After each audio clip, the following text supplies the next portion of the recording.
একাদশ শ্রেণীর ছাত্রছাত্রীরা তোমাদের সকলকে আমার চ্যানেলের পক্ষ থেকে জানাই স্বাগতম। আজকে আমি মাইকেল মধুসূদন দত্তের বীরাঙ্গনা কাব্যের একাদশতম পত্র নীলধ্বজের প্রতি জনা কবিতাটির উৎস, শব্দার্থ, বিষয়বস্তুর লাইন ধরে ধরে আলোচনা করব। প্রথমেই বলি, বীরাঙ্গনা কাব্যের মধ্যে অনেকগুলি পত্র বা চিঠি রয়েছে, অর্থাৎ পত্রের আকারে লিখিত কাব্য এটি, তাই একে পত্রকাব্যও বলা হয়। প্রতিটি পত্র বা চিঠি একজন করে বীর নারী তার স্বামী বা প্রেমিকার উদ্দেশ্যে লিখেছেন। এরপরে আমি আসছি কবি পরিচিতিতে। মধুসূদন দত্ত ছিলেন একজন বহুমুখী প্রতিভার অধিকারী। তিনি জন্মগ্রহণ করেন 1824 খ্রিস্টাব্দের 25শে জানুয়ারি এবং মৃত্যুবরণ করেন 1873 খ্রিস্টাব্দের 29শে জুন। মাত্র 49 বছর বয়সে তিনি মৃত্যুবরণ করেছিলেন। গ্রিক, ল্যাটিন, সংস্কৃত, ইংরেজি সহ 13টি ভাষা তিনি সমানভাবে পড়তে, লিখতে ও বলতে পারতেন। তার কবিতাগুলি ছন্দ, উপমা ও অলঙ্কার দ্বারা পরিপূর্ণ।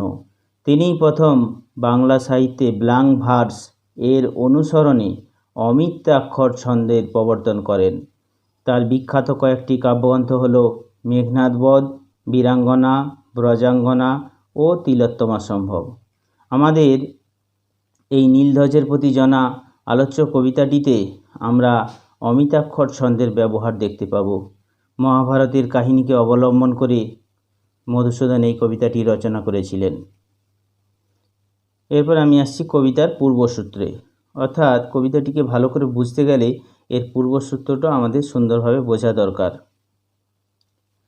মাহেশ্বরীপুরীর রাজা ছিলেন নীলধ্বজ এবং রানী ছিলেন জনা।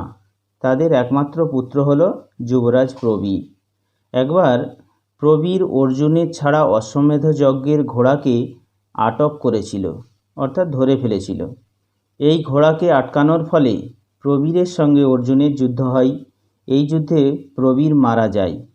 এখন ক্ষত্রিয় বংশের রাজা নীলধ্বজের উচিত ছিল পুত্রের হত্যাকারী অর্জুনকে উপযুক্ত শাস্তি দেওয়া, অর্থাৎ পুত্রের হত্যাকারীর বিরুদ্ধে যুদ্ধ ঘোষণা করা। কিন্তু রাজা নীলধ্বজ সবাইকে অবাক করে দিয়ে অর্জুনের সঙ্গে কোনো যুদ্ধ না করে ছেলের হত্যাকারী অর্জুনকে নিজের রাজসভায় ডেকে এনে অতিথি জ্ঞানে সেবা করছেন। এই দৃশ্য দেখে প্রবীরের মা ক্ষুব্ধ জনা তার স্বামীর উদ্দেশ্যে একটি চরম পত্র বা চিঠি রাজসমীপে প্রেরণ করেন বা পাঠান। তোমরা মহাভারতের অশ্বমেধ পড়লে বিস্তারিতভাবে জানতে পারবে। এইবার এই কবিতার বেশ কিছু চরিত্র রয়েছে, সেই চরিত্রগুলো সম্পর্কে আমি একটু আগাম জানিয়ে দিই। তোমাদের নীলধ্বজের প্রতি জনা এই কবিতার মধ্যে যেসব চরিত্রের উল্লেখ আছে সেগুলি হল ক্ষত্রিয় বংশের রাজা নীলধ্বজ, বীরাঙ্গনা নারী জনা, রাজা নীলধ্বজ এবং রানী জনার একমাত্র পুত্র প্রবীর, অর্জুন বা পার্থ বা কিরীটী বা ফাল্গুনী, পঞ্চপাণ্ডবের একজন। এরপরে আসছি পাণ্ডবদের অস্ত্রগুরু দ্রোণাচার্যের কথায়। তারপরে আছে পীতাম্বর অর্থাৎ কৃষ্ণ, বসুন্ধরা ব্রহ্মা, সত্যবতী সুত ব্যাস, পঞ্চপাণ্ডব ও কর্ণের মাতা কুন্তী যিনি ভোজরাজের মেয়ে, ঋষিকেশ অর্থাৎ দৈপায়ন ঋষি, এরপরে আসে জাহ্নবী অর্থাৎ গঙ্গা নদী এবং ইন্দিরা অর্থাৎ দেবী লক্ষ্মী। শুরু করা যাক তাহলে মাইকেল মধুসূদন দত্তের নীলধ্বজের প্রতি জনা কবিতাটির লাইন ভিত্তিক আলোচনা। ছাত্রছাত্রীরা তোমরা খাতা, পেন এবং টেক্সট বইটি সামনে খুলে রাখো, কারণ এতে অনেক কঠিন শব্দ রয়েছে যেগুলো তোমরা খাতায় লিখে নিতে পারো। তোমরা অতি অবশ্যই আমার চ্যানেলটিকে সাবস্ক্রাইব করে পাশের ঘন্টাটিকে বাজিয়ে অল বোতামটিতে ক্লিক করে নাও পরবর্তী ভিডিওগুলো দ্রুত পাওয়ার জন্য। ভিডিওটি ভালো লাগলে একটা লাইক দিও এবং বন্ধুদের সঙ্গে শেয়ার করো। তাহলে শুরু করছি আজকের কবিতার লাইন ভিত্তিক আলোচনা। প্রথমেই দেখো, বাজিছে রাজতরণী রণবাদ্য আজি। বাজিছে মানে বাজছে, রাজতরণী মানে হচ্ছে রাজার রাজদরবারে ঢোকার যে প্রধান দরজা, সেটা হচ্ছে রাজতরণ। রণবাদ্য আজি, রণবাদ্য মানে হচ্ছে যুদ্ধের বাজনা, আজি মানে আজকে। তাহলে কী হলো ব্যাপারটা, যে রাজবাড়ির প্রধান গেট বা দরজায় যুদ্ধের বাজনা বাজছে। হেসে অশ্ব, গর্জে গজ, উড়িছে আকাশে রাজকেতু। সে অশ্ব অর্থাৎ ঘোড়া ডাকছে, গর্জে গজ অর্থাৎ হাতি গর্জন করছে, উড়িছে আকাশে রাজকেতু, আকাশে রাজকেতু মানে হচ্ছে রাজার পতাকা, আকাশে রাজবাড়ির পতাকা উড়ছে। মুহুর্মুহু হুঙ্কারিছে মাতি রণমদে রাজসৈন্য। মুহুর্মুহু মানে হচ্ছে ঘন ঘন, যুদ্ধের মাদকতায় রাজার সৈন্যরা মত্ত হয়ে হুঙ্কার দিচ্ছে। কিন্তু কোন হেতু? হেতু মানে হচ্ছে কারণ। সাজিছ কি নররাজ যুঝিতে সদলে? কিন্তু কারণটা কি? রাজামশাই, আপনি কি সদল বলে যুদ্ধের জন্য তৈরি হচ্ছেন? যুঝিতে মানে হচ্ছে যুদ্ধ করতে, সদলে মানে হচ্ছে দলবল সহকারে। প্রবীর পুত্রের মৃত্যু প্রতিবিবিধ অর্থাৎ যুবরাজ প্রবীরের মৃত্যুর প্রতিশোধ নিতে যাচ্ছেন আপনি। প্রতিবিবিধ কথার অর্থ হচ্ছে প্রতিশোধ নিতে। নিবাইতে এ শোকাগ্নি ফাল্গুনির লোহে।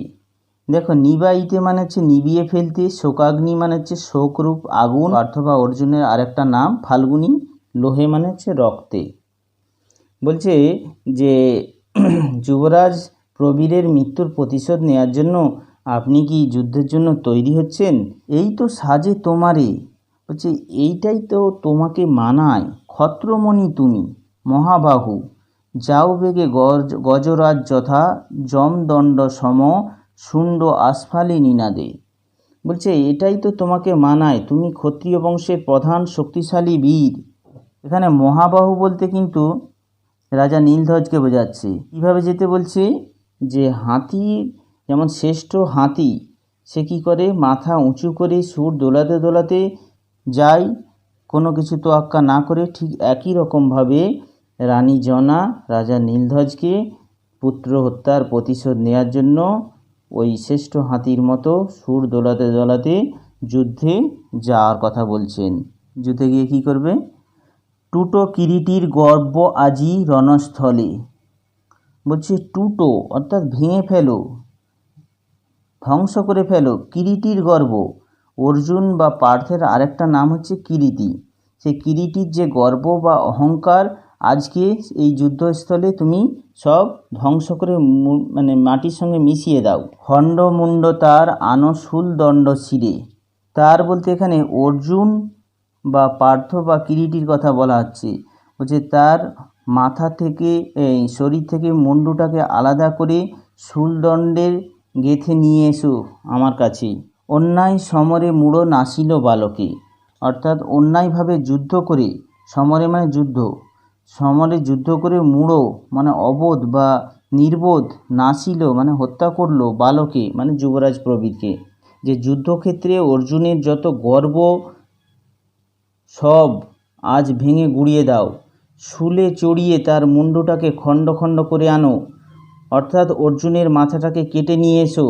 ওই মূর্খ অন্যায়ভাবে যুদ্ধ করে আমার একমাত্র পুত্র প্রবীরকে হত্যা করেছে। নাশ মহেশ্বাস তারে, ভুলিব এ জ্বালা এ বিষম জ্বালা, দেব ভুলিব সত্তরে, জন্মে মৃত্যু বিধাতার এ বিধি জগতে। নাশ মানে হচ্ছে ধ্বংস করা, মহেশ্বাস হচ্ছে মহাধনুর্ধর, তারে মানে হচ্ছে এখানে পার্থকে, ভুলিব এ জ্বালা অর্থাৎ এই পুত্র শোকের জ্বালা ভুলতে চাই, ভীষণ কষ্টদায়ক জ্বালা। দেব ভুলিব সত্তরে, তবেই আমি তাড়াতাড়ি ভুলতে পারবো।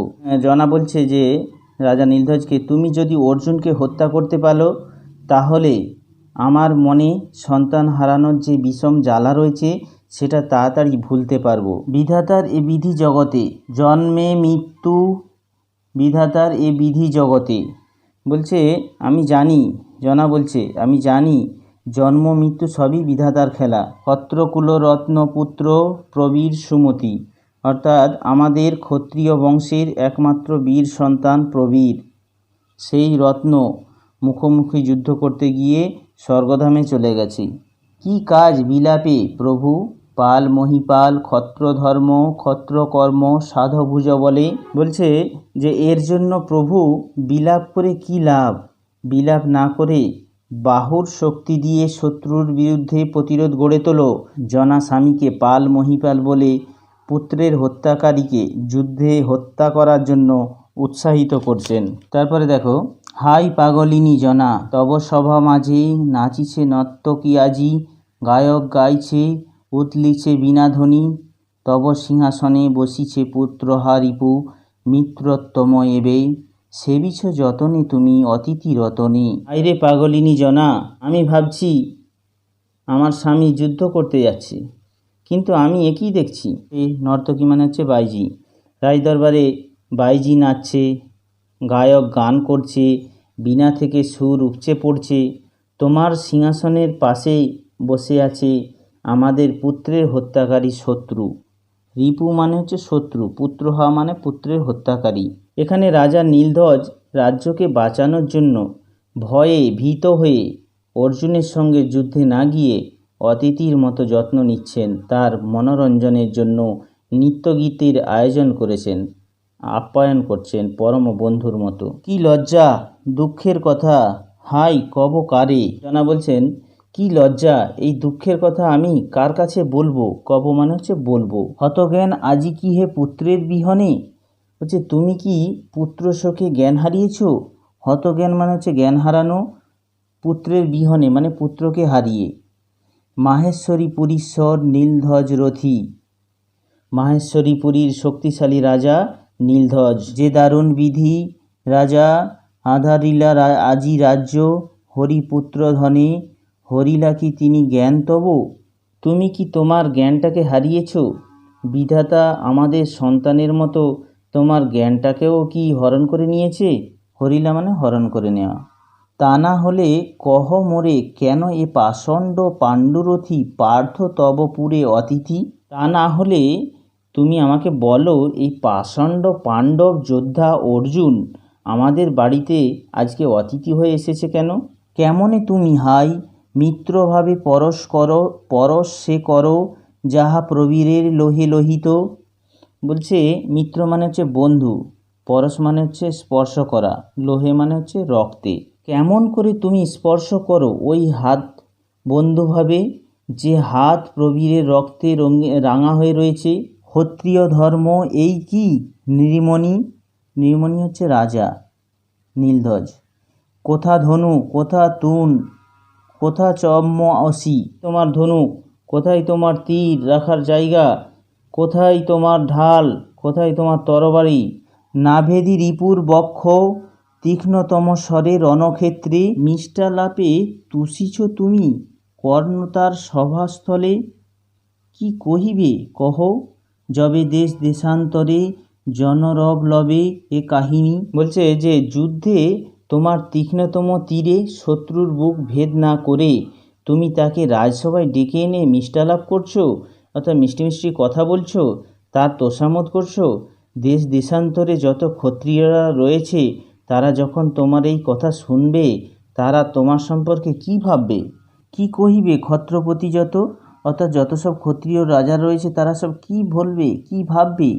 নরনারায়ণ জ্ঞানে শুনিনু পুজিছ পার্থে রাজা ভক্তিভাবে, এ কি ভ্রান্তি তব। জানা বলছেন যে শুনলাম তুমি নাকি নরনারায়ণের মতো অর্জুন বা পার্থকে সেবা শুশ্রূষা করছো, তার পুজো করছো, এটা কি তোমার ভুল। ভ্রান্তি মানে হচ্ছে ভুল। হাই ভোজবালা কুন্তি কে না জানে তারে শৈরিনী। বা জনা বলছেন তার স্বামীর জ্ঞান ফিরিয়ে আনার জন্য, বা তার স্বামী যাতে পুত্র হত্যার প্রতিশোধ নেওয়ার জন্য যুদ্ধে লিপ্ত হয়, সেই জন্য জনা বারবার তার স্বামীকে উদ্দীপ্ত করার চেষ্টা করছেন। এবারে আক্রমণ করছেন পাণ্ডব বা পার্থ বা অর্জুনের পরিবারবর্গকে। হাইরে ভোজ রাজার মেয়ে হলো কুন্তি, তাকে কে না চেনে, অর্থাৎ তাকে সবাই জানে, সে একটা বেশ্যা নারী। শৈরিনী কথার অর্থ হচ্ছে বেশ্যা বা অসতী নারী। অর্জুন হলো তার বেজন্মা বা জারজ সন্তান, তনয় তা জারজ অর্জুনে কি লজ্জা। বলছে এই যে ভোজ রাজার মেয়ে কুন্তি, তার জারজ সন্তান হচ্ছে কে, পার্থ বা অর্জুন, যার নিজেরই বাবার ঠিক নেই। তুমি কি দেখে, কি গুণ দেখে পুজো করছো নরনারায়ণের মতো। কি গুণে তুমি পূজো রাজরথী নরনারায়ণ জ্ঞানে, রে দারুণ বিধি, হচ্ছে হাই রে দারুণ বিধাতা, এ কি লীলা খেলা তোর, বুঝিব কেমনে। আবার জনা বলছে, হাই রে বিধাতা, আমার এ কি লীলা খেলা, আমি কেমন করে বুঝবো।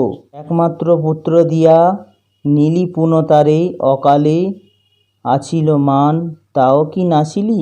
জনা বলছেন, হাইরে বিধাতা, একটি মাত্র পুত্র দিয়ে সেটাকে আবারও কেড়ে নিলি, আর আমাদের পরিবারের যে সম্মান আছে সেটাও কি কেড়ে নিবি বিধাতা, বল। নরনারায়ণ পার্থ, কুলটা যে নারী বেশ্যা, গর্ভে তার কি হে জনমিলা আসি হৃষিকেশ। কুলটা মানে হচ্ছে অসতী, আর দ্বৈপায়ন ঋষি হচ্ছে ব্যাসদেবের অন্য আরেকটি নাম। জনা বলছেন, নরনারায়ণ অর্থাৎ ভগবান নারায়ণ হলো তোমার এই পার্থ, কুন্তী যার মা একটা দুশ্চরিত্রা বেশ্যা নারী, তার পেটে হৃষিকেশ অর্থাৎ ভগবান নারায়ণ এসে কি জন্মগ্রহণ করেছেন। তুমি আমাকে বলো। জনা বলছেন, তুমি আমাকে বলো কোন পুরাণ বা শাস্ত্রে লেখা আছে যে একটা নষ্টা কুলটা নারীর গর্ভে ভগবান জন্মায়। দ্বৈপায়ন ঋষি অর্থাৎ ব্যাসদেব পাণ্ডবদের খুব সুনাম করেছিল। সত্যবতী সুত অর্থাৎ সত্যবতীর পুত্র হচ্ছে ব্যাসদেব, জগৎজোড়া যার সুনাম। পাণ্ডব কীর্তন গান গায়েন সতত। দ্বৈপায়ন ঋষি সবসময় পাণ্ডবদের কীর্তন গান বা সুনাম গেয়ে চলেছেন সর্বদা। সত্যবতী সুত ব্যাস বিখ্যাত জগতে, ধীবর জননী পিতা ব্রাহ্মণ, করিলা কাম কেলি লয়ে কোলে, ভাতৃবধূদয়ে ধম্মমতি, কি দেখিয়া বুঝাও দাসীরে, গ্রাহ্য কর তার কথা, কুলাচার্য তিনি কুকুলের। তবে যদি অবতীর্ণ ভবে পার্থরূপে পীতাম্বর, কোথা পদ্মালয়া ইন্দিরা, দ্রৌপদী বুঝি, আহ মরি কি সতী। এখানে দ্বৈপায়ন ঋষি, আগেই বলেছি যে ব্যাসদেবের অন্য একটি নাম দ্বৈপায়ন ঋষি। কামকেলি মানে হচ্ছে যৌন ক্রীড়া বা শারীরিক সম্পর্ক। ধীবর কথার অর্থ হচ্ছে জেলে। ইন্দিরা কথার অর্থ হচ্ছে দেবী লক্ষ্মী। পীতাম্বর অর্থাৎ ভগবান বিষ্ণু। সরস অর্থাৎ সরোবর। দ্বৈপায়ন ঋষি অর্থাৎ ব্যাসদেব পাণ্ডবদের খুব সুনাম করে। সত্যবতী সুত অর্থাৎ সত্যবতীর পুত্র ব্যাসদেব, জগৎজোড়া যার সুনাম। এই ব্যাসদেবের মা হলো ধীবর অর্থাৎ জেলে বাড়ির মেয়ে, আর পিতা হলো ব্রাহ্মণ। তখনকার দিনে ব্রাহ্মণের সঙ্গে ব্রাহ্মণের বিয়ে না হলে সমাজের লোকেরা তাকে ছি ছি করত বা নীচ বা হীন চোখে দেখত। এই ব্যাসদেবের নিজের দুই ভাইয়ের বউয়ের সঙ্গে অবৈধ শারীরিক সম্পর্ক ছিল। পাণ্ডবদের বংশের পুরোহিত হলে এই ব্যাসদেব। তুমি এই দুশ্চরিত্র লম্পট ব্যাসদেবের কথা কেন শুনছ? সে এই অর্জুনকে ভালো বলে, তুমিও তোমার পুত্রের হত্যাকারীকে ভালো বলছো। জনা বলছে, যদি ধরে নিই পার্থ বা অর্জুনের রূপ ধরে পীতাম্বর অর্থাৎ ভগবান নারায়ণ পৃথিবীতে জন্মেছেন, তো কোথায় সে পদ্মালয়া ইন্দিরা? লক্ষ্মীর বাহন পেঁচা, তার পায়ের তলায় সবসময় পদ্ম থাকে, এটা তোমরা জানো। লক্ষ্মীর আরেক নাম হচ্ছে ইন্দিরা। তখন জনা বলছে, ও তাহলে অর্জুনের স্ত্রী দ্রৌপদী হলো দেবী লক্ষ্মী। ওরে বাবা, সে তো সবচেয়ে বড় অসতী মেয়ে।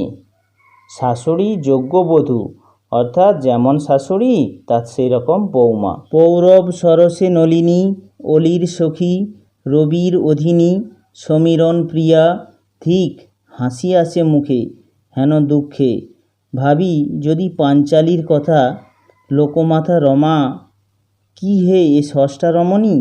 এখানে দেখো জনা গালাগালি দিয়ে বলছে পাণ্ডবের বংশকে, অর্থাৎ অর্জুনের মা এবং অর্জুনের বউয়ের উদ্দেশ্যে। বলছে, ওরে বাবা, সে তো সবচেয়ে বড় অসতী মেয়ে, শাশুড়ির যোগ্য বধূ, অর্থাৎ শাশুড়ির মতো বৌমা দ্রৌপদীও অসতী এবং বেশ্যা মহিলা। এখানে জনা বলছে পাণ্ডবদের বড় সরোবরের একটিমাত্র পদ্মফুল। কাকে পদ্মফুলের সঙ্গে তুলনা করছে? দ্রৌপদীকে। মৌমাছি হচ্ছে বান্ধবী সেই পদ্মফুলের, আবার সেই পদ্মফুল সূর্যের অধীনী বা বান্ধবী, বাতাসেরও বান্ধবী। এসব কথা বলে মূলত দ্রৌপদী সম্বন্ধে নোংরা কিছু কথা বোঝাতে চেয়েছেন জনা। তিনি বলছেন, পাণ্ডবদের সরোবরে ফুটে উঠেছে একটিমাত্র পদ্মফুল, তাকে যে যেমনভাবে পারে ভোগ করছে। যেমন ভ্রমর এসে তার মধু খেয়ে চলে যাচ্ছে, বাতাস এসে তাকে দুলিয়ে দিয়ে চলে যাচ্ছে, সূর্য এসে তাকে ফুটিয়ে দিয়ে চলে যাচ্ছে। এ যেন সবার সর্বভোগ্য করার জন্য এই পদ্মফুল। আবার জনা বলছেন, আমি যদি পাঞ্চালী অর্থাৎ দ্রৌপদীর কথা ভাবি, বলতো লোকমাতা রমা অর্থাৎ দেবী লক্ষ্মী কখনো কি দ্রৌপদীর মতো এরকম ভ্রষ্টা দুশ্চরিত্রা নারী হতে পারে? লোকমাতা রমা, রমা হচ্ছে লক্ষ্মী বা ইন্দিরা। লোকমাতা রমা কি হে ভ্রষ্টা রমণী? হচ্ছে লোকমাতা রমা অর্থাৎ লক্ষ্মী, জগৎ সংসারের লক্ষ্মী, সে কখনো কখনো ভ্রষ্টা বা নষ্টা রমণী বা মহিলা হতে পারে? আমি কহে লোকে রথিকুল পার্থ, হচ্ছে লোকে বলে যে পার্থ বা অর্জুন হচ্ছে পাণ্ডবদের রক্ষাকর্তা। মিথ্যা কথা নাথ, বিবেচনা করেও বলছে এসব সবই লোকের রটানো কথা, সবই মিথ্যে কথা। স্বামীকে এই কথাগুলো বলে উদ্দীপ্ত করার চেষ্টা করছে জনা। বিবেচনা করো অর্থাৎ তুমি বিবেচনা করো বা ভেবে দেখো, সূক্ষ্ম বিবেচক তুমি বিখ্যাত জগতে, অর্থাৎ এই ক্ষত্রিয় বংশের সবচেয়ে সূক্ষ্ম বিবেচক তুমি, একটু ভেবে দেখো। ছদ্মবেশে লক্ষ রাজে ছলিল দুম্মতি স্বয়ম্বরে। আগেকার দিনে স্বয়ম্বর সভায় অনেক রাজারা বসে থাকত। রাজকন্যা এসে যাকে ভালো লাগতো তার গলায় মালা পরিয়ে দিয়ে তাকে বিয়ে করত। এখানে অর্জুন ব্রাহ্মণের ছদ্মবেশে গেলেও অন্য রাজারা কিন্তু যুদ্ধ করেনি তার বিরুদ্ধে। সেই সভায় অর্জুন কৃষ্ণের সাহায্য নিয়ে লক্ষ্যভেদ করে দ্রৌপদীকে বিয়ে করেছিল। এখানে এই কথাটাই বলা হচ্ছে। সবাই বলে অর্জুন বিশাল বীর যোদ্ধা, তাহলে অর্জুন কেন চোরের মতো লুকিয়ে ব্রাহ্মণের ছদ্মবেশ ধারণ করে দ্রৌপদী স্বয়ম্বর সভায় গিয়েছিল? যথাসাধ্য কে জুঝিল কহ ব্রাহ্মণ ভাবিয়া তারে, অর্থাৎ ব্রাহ্মণের ছদ্মবেশ ধারণ করে দ্রৌপদী স্বয়ম্বর সভায় গিয়েছিল অর্জুন। কারো সাধ্য ছিল না, সেখানে উপস্থিত রাজাদের কারোরই সাধ্য ছিল না ব্রাহ্মণদের বিরুদ্ধে যুদ্ধ করে, কারণ ব্রাহ্মণরা হচ্ছে সমাজের সবচেয়ে উঁচু শ্রেণীর মানুষ। তখনকার দিনে ব্রাহ্মণরা ছিল সবার উপরে, তাদের সঙ্গে কেউ যুদ্ধ করতো না। এখানে অর্জুন চালাকির মাধ্যমে দ্রৌপদীকে বিয়ে করেছিল, রাজপুত্র না হওয়া সত্ত্বেও। সেই জন্যই রাজবাড়িতে অর্জুন জিতেছিল। আসলেই অর্জুন নিতান্ত একটি কাপুরুষ, বীর যোদ্ধা নয়। এই কথা বলে জনা আবার বলছে, কোন ক্ষত্ররথী সংগ্রামে, অর্থাৎ কোন ক্ষত্রিয় বীর অর্জুনের বিরুদ্ধে যুদ্ধ করবে? রাজদলে তেই সে জিতিল। তেই কথার অর্থ হচ্ছে সেই জন্য, সেই জন্যেই অর্জুন রাজপুত্র না হওয়া সত্ত্বেও সে লক্ষ্যভেদ করে দ্রৌপদীকে লাভ করেছিল। তারপরে আরও উদাহরণ দিচ্ছে জনা, পৌরব গৌরব ভীষ্ম পিদ্ধ পিতামহে সংহারিল মহাপাপী। মহাপাপী হচ্ছে অর্জুন বা পার্থ। এখানে বলছে পৌরব বংশের যে গৌরব ভীষ্ম, সেই ভীষ্মকে অর্থাৎ সম্পর্কে পার্থর পিতামহ অর্থাৎ দাদু, সেই বৃদ্ধ পিতামহকে হত্যা করেছিল এই অর্জুন। অর্জুন এতটাই খারাপ ছিল যে কৃষ্ণের সাহায্য নিয়ে খাণ্ডব নামের একটি জঙ্গলকে আগুনে পুড়িয়েছিল। আর শিখণ্ডীকে ঢাল করে, শিখণ্ডী হচ্ছে একজন হিজড়ে, না মেয়ে না পুরুষ, সেই শিখণ্ডীকে ঢাল করে কুরুক্ষেত্রের যুদ্ধে এই অর্জুন কাপুরুষের মতো নিজের ঠাকুরদা ভীষ্মকে হত্যা করেছে। দ্রোণাচার্য গুরু অর্থাৎ পাণ্ডবদের যে অস্ত্রগুরু যিনি দ্রোণাচার্য, তিনাকেও কিন্তু এই অর্জুন বা পার্থ যুদ্ধে হত্যা করেছিল। যুদ্ধের নিয়ম অনুযায়ী কোনো পুরুষ কোনো নারীর গায়ে হাত দিতে পারবে না। শিখণ্ডী ছিল এক নপুংসক বা হিজড়ে বা বিহন্নলা। সেই শিখণ্ডীকে অর্জুন ভীষ্মের কাছে দাঁড় করিয়ে দিয়েছিল। শিখণ্ডী নারী হওয়ায় ভীষ্ম তার গায়ে হাত তুলেনি। এই সুযোগটাকে কাজে লাগিয়ে চতুরতার সহিত পিতামহ ভীষ্মকে হত্যা করেছিল। আর কি করেছিল?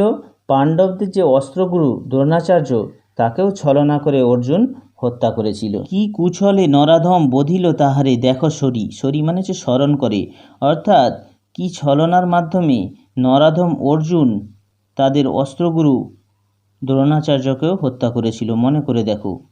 বসুন্ধরা গ্রাসিলা সরসে রথচক্র যবে।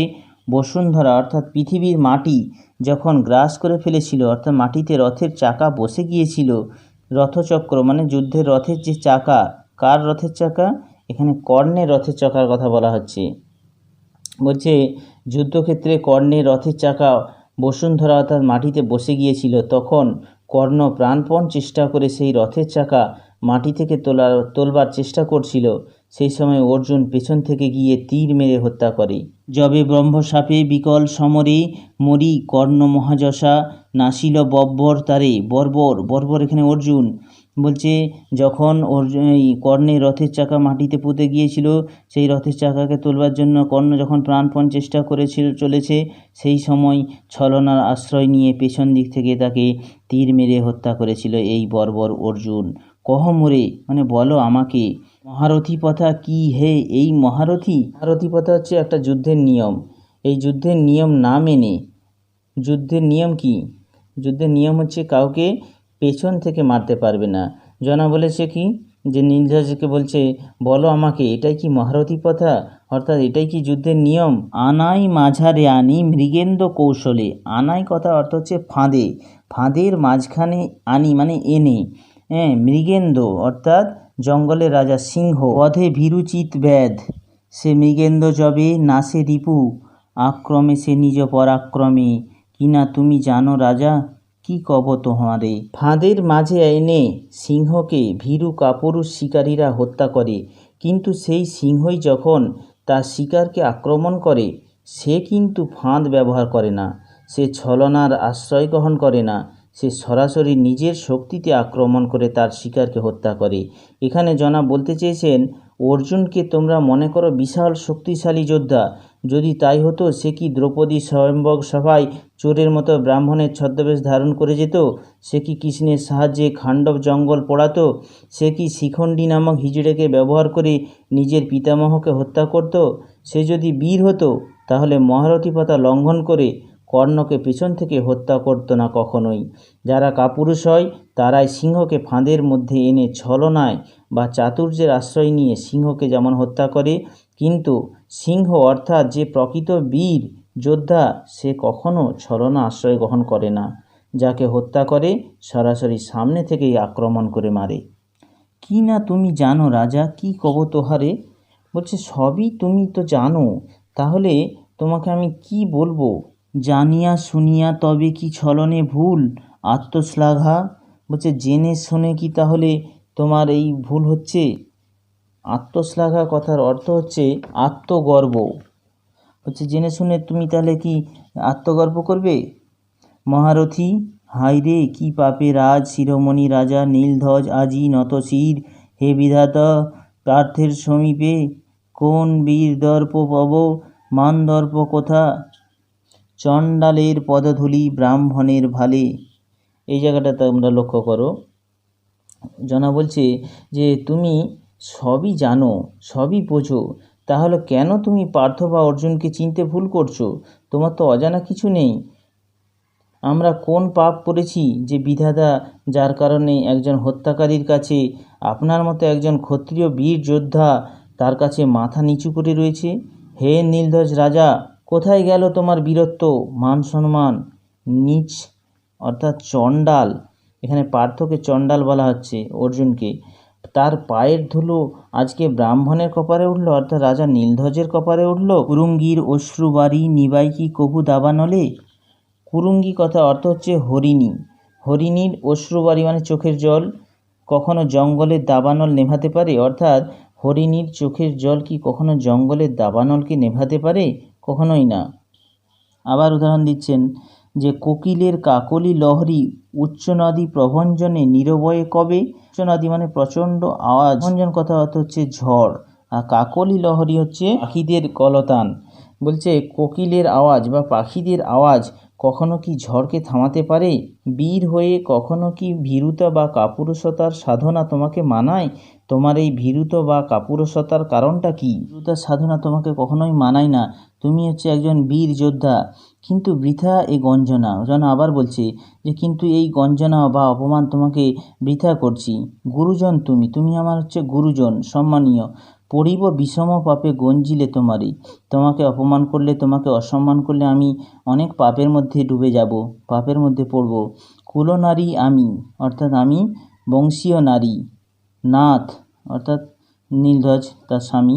বিধির বিধানে পরাধীন, আজকে বিধাতার বিধানে আমি আজকে পরাধীন হয়েছি। নাহি শক্তি মিটাই সবলে পোড়া মনের বাঞ্ছা। হচ্ছে আমার শক্তি নাই, আমার একলার কোনো শক্তি নেই যে আমি সদলবল নিয়ে সবলে অর্থাৎ নিজের মনোবল বাড়াতে পারি বা মনের এই পোড়া বাসনাকে পূরণ করতে পারি। দুরন্ত ফাল্গুনীর এ কোন্তেও যোধে ধাতা সিজিলা নাসিতে বিশ্বসুখ নিঃসন্তানা করিলা আমারে। এরপর জনা আবারও বলছে কিন্তু বৃথা এই গঞ্জনা, অর্থাৎ তোমাকে অপমান করা, অসম্মান করা এটা আমার বৃথা। তুমি আমার স্বামী অর্থাৎ গুরুজন।